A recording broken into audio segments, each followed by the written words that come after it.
students, good morning. Now today we are going to start class 9th maths और ये है आपका chapter 6 lines and angles.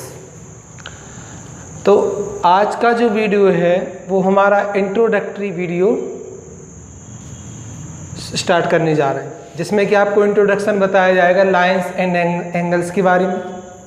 Means जो भी आपकी प्रॉपर्टीज़ लगेंगी आपको इस चैप्टर में वो हम आपको इस वीडियो में एक्सप्लेन करेंगे।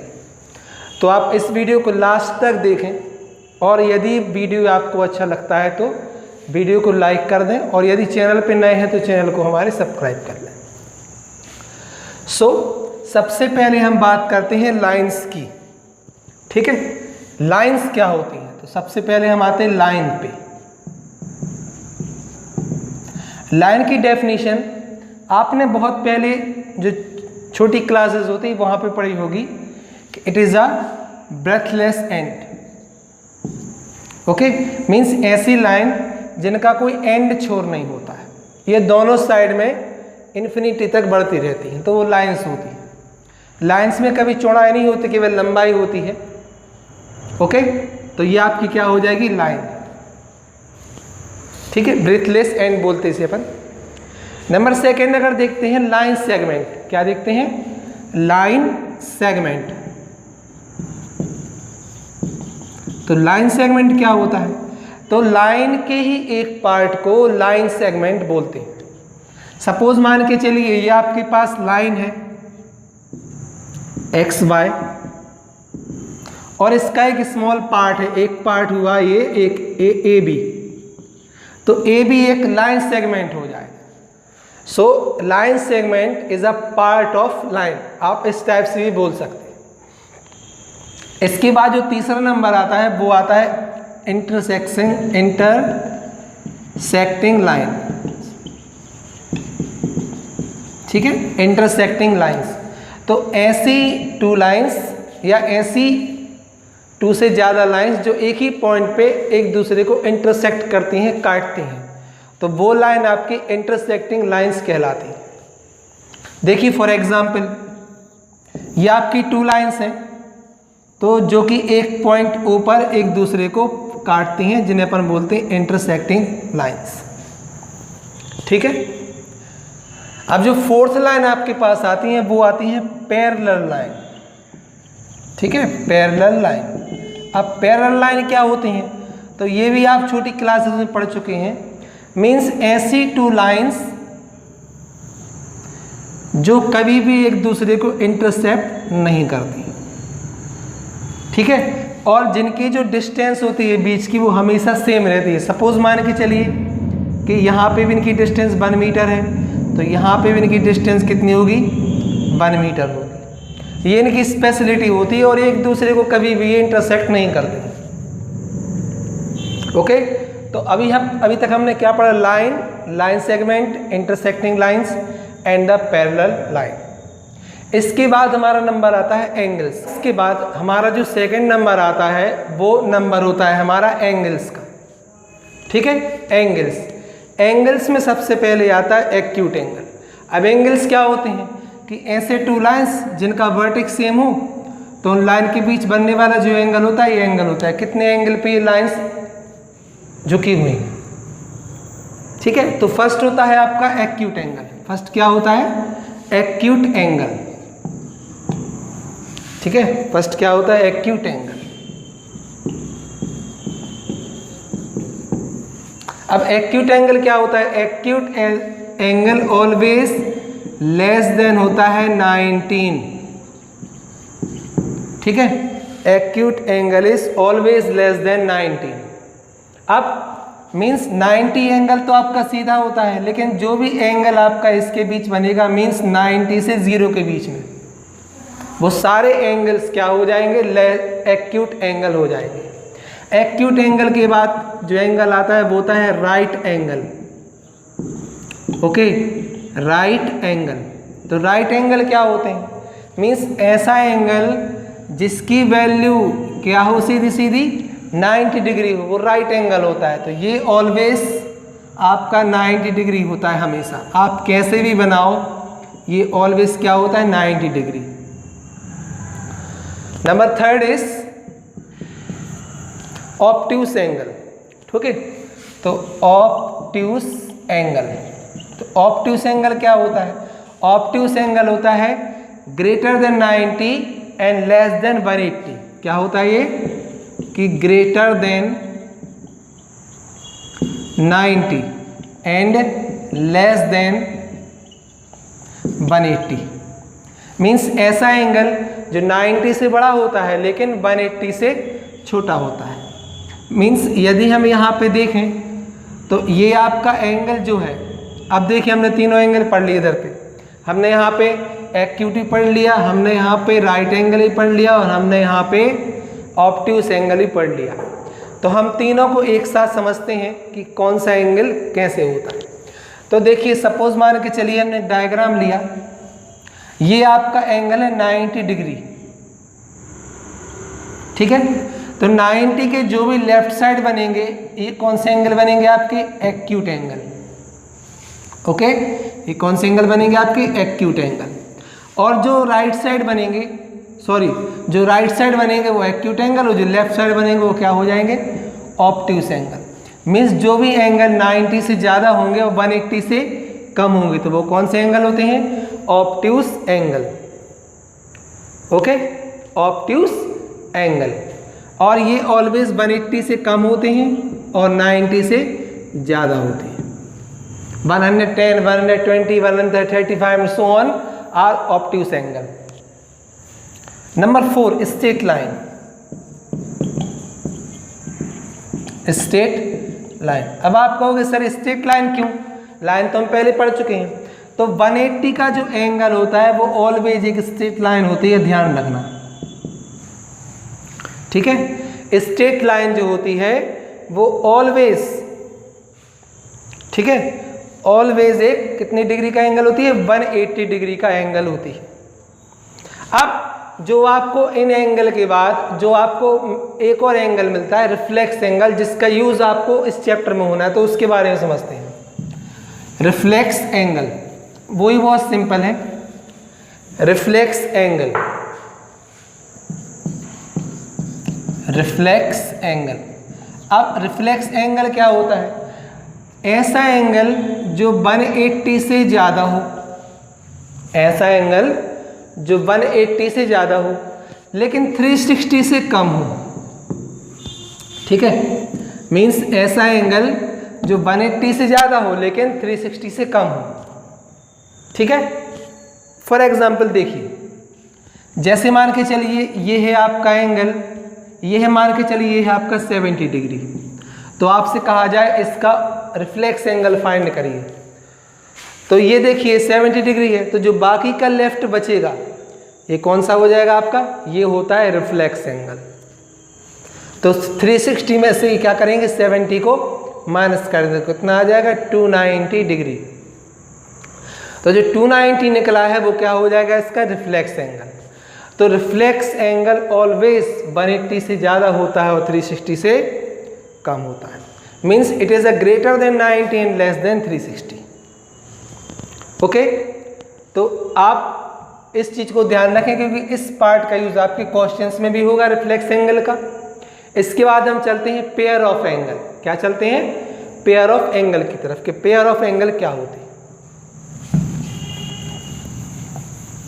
बहुत ईजी है, बस आपको ध्यान देना है। पेयर ऑफ एंगल,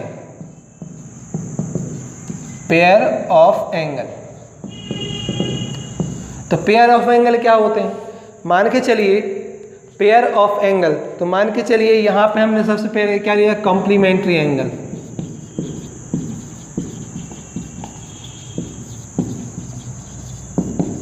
तो ऐसे एंगल्स जिनका सम 90 डिग्री होता है वो होते हैं कॉम्प्लीमेंट्री एंगल। देखिए फॉर एग्जांपल हमने एक डायग्राम लिया ऐसा, और ये है आपका x और ये है y, तो दोनों का सम कितना होगा? 90 डिग्री। तो क्या हो जाएगा? ये x plus Y is equal to 90। ध्यान रखना आप हमेशा कि ऐसे टू एंगल जिनका सम 90 डिग्री होता है ऑलवेज क्या कहलाते हैं? कॉम्प्लीमेंट्री एंगल कहलाते हैं।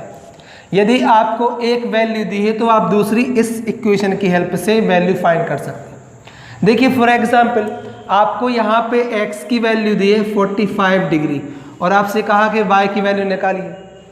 तो x की वैल्यू क्या दी है 45, तो 45 plus y is equal to 90, then y is equal to 90 minus 45, so that is equal to 45। Means यदि आपके पास एक वैल्यू रहती है तो दूसरी वैल्यू भी आप आसानी से निकाल सकते हैं।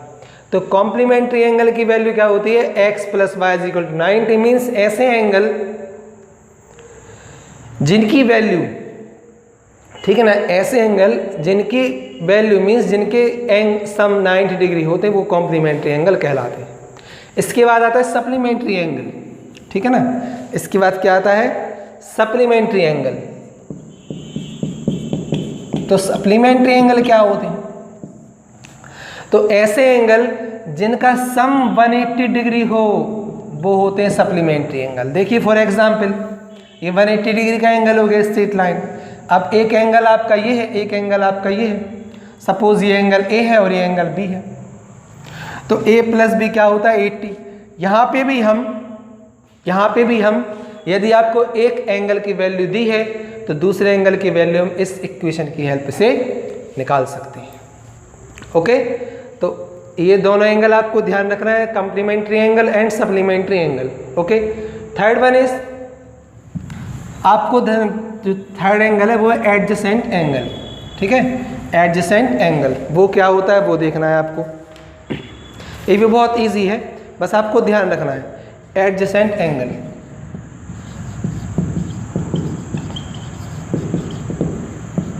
अब एडजेसेंट एंगल को हम नाइबर्स एंगल मीन्स पड़ोसी एंगल ही बोल सकते हैं। अब पड़ोसी क्यों बोला हम, पड़ोसी एंगल इसलिए बोल सकते हैं क्योंकि जैसे सपोज हमारा घर है तो दोनों की जो वॉल्स हैं वो कॉमन होती हैं। तो इस टाइप से ही ऐसे दो एंगल जिनमें एक कॉमन लाइन हो तो वो क्या होते हैं एडजेसेंट एंगल। देखिए फॉर एग्जांपल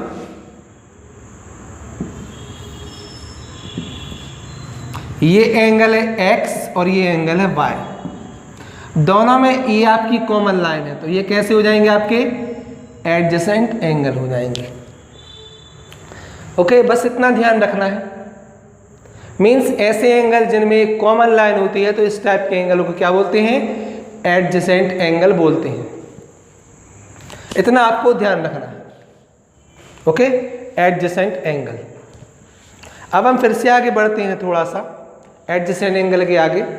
ओके, जहाँ पे आपको हम पढ़ेंगे लीनियर पेयर, ठीक है ना, लीनियर पेयर। अब हम आते हैं लीनियर पेयर पे, ठीक है ना। लीनियर पेयर क्या होता है, तो लीनियर पेयर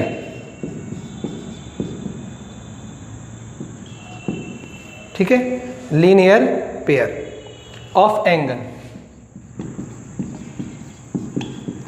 तो ऐसे एंगल जो एक ही लाइन पे हों और उनका सेम वर्टेक्स हो, ठीक है, ध्यान से सुनना आप। ऐसे एंगल जो एक ही लाइन पे हों और जिनकी सेम वर्टेक्स हो, इनका जिनका सम 180 डिग्री हो वो होते हैं लीनियर पेयर एंगल।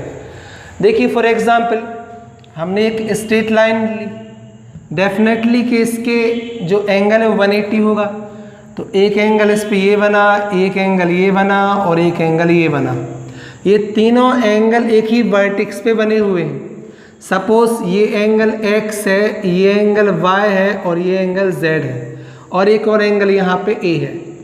तो सारे एंगल का सम क्या होगा 180 और ये लीनियर पेयर है तो a plus z plus y plus x is equal to 180। तो लीनियर पेयर में आपको हमेशा ध्यान रखना है कि ऐसे पेयर, ठीक है, ऐसे पेयर जिनका सम 180 डिग्री हो और जो एक ही वर्टेक्स पे हो तो वो एंगल आपके लीनियर पेयर एंगल कहलाते हैं। ये एक से ज़्यादा होते हैं, 2 भी हो सकते हैं, 3 भी हो सकते हैं, 5 भी हो सकते हैं एंड सो ऑन। बनने का सम हमेशा 180 डिग्री होगा, ठीक है। तो ये आपका होता है लीनियर पेयर। लीनियर पेयर के बाद जो हमारा नंबर आता है वो आता है वर्टिकली अपोजिट नंबर, ठीक है ना। Vertically opposite vertically opposite angle, ठीक है ना, वर्टिकली अपोजिट एंगल, तो वो क्या होते हैं, देखिए यदि आपकी टू लाइंस इंटरसेक्ट करें तो ये जो एंगल बनते हैं 1 2 या यहाँ पे 3 4, तो ये एंगल आपके कहलाते हैं वर्टिकली अपोजिट। कौन कौन से? एंगल 1 एंड एंगल 2 और angle 3 and angle 4 are vertically opposite angle.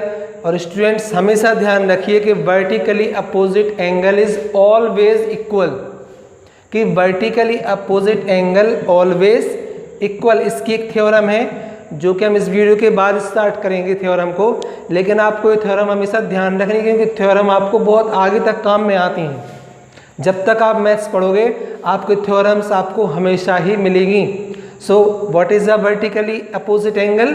So 1 and 2, okay, when the two line intersect each other then the opposite angle are called the vertically opposite angle. So angle 1 and 2, angle 3 and 4 are vertically opposite angle, and remember that these angles is always equal, okay. ये जो angle होते हैं वो हमेशा आपको equal ही मिलेंगे, ठीक है ना। अब आपको थोड़े से और एंगल की तरफ ले चलते हैं, वहाँ पे आपको ध्यान रखना है, प्रॉपर्टीज़ है कैसे आपको। तो देखिए सपोज आपको दो पैरेलल लाइन दी हैं, ठीक है ना, एक पैरेलल लाइन ये है और एक पैरेलल लाइन ये है, M = N। ये पैरेलल लाइन का मीनिंग है ये एक दूसरे को कभी भी आपको इंटरसेक्ट नहीं करेंगे, ठीक है। तो M पैरेलल N, ये पैरेलल का साइन होता है, और इन दोनों लाइन को एक स्ट्रेट लाइन जो है वो इंटरसेक्ट करती है। तो कुछ एंगल्स बनते हैं, कुछ प्रॉपर्टीज़ होती हैं, वो आपको प्रॉपर्टीज़ देखनी है।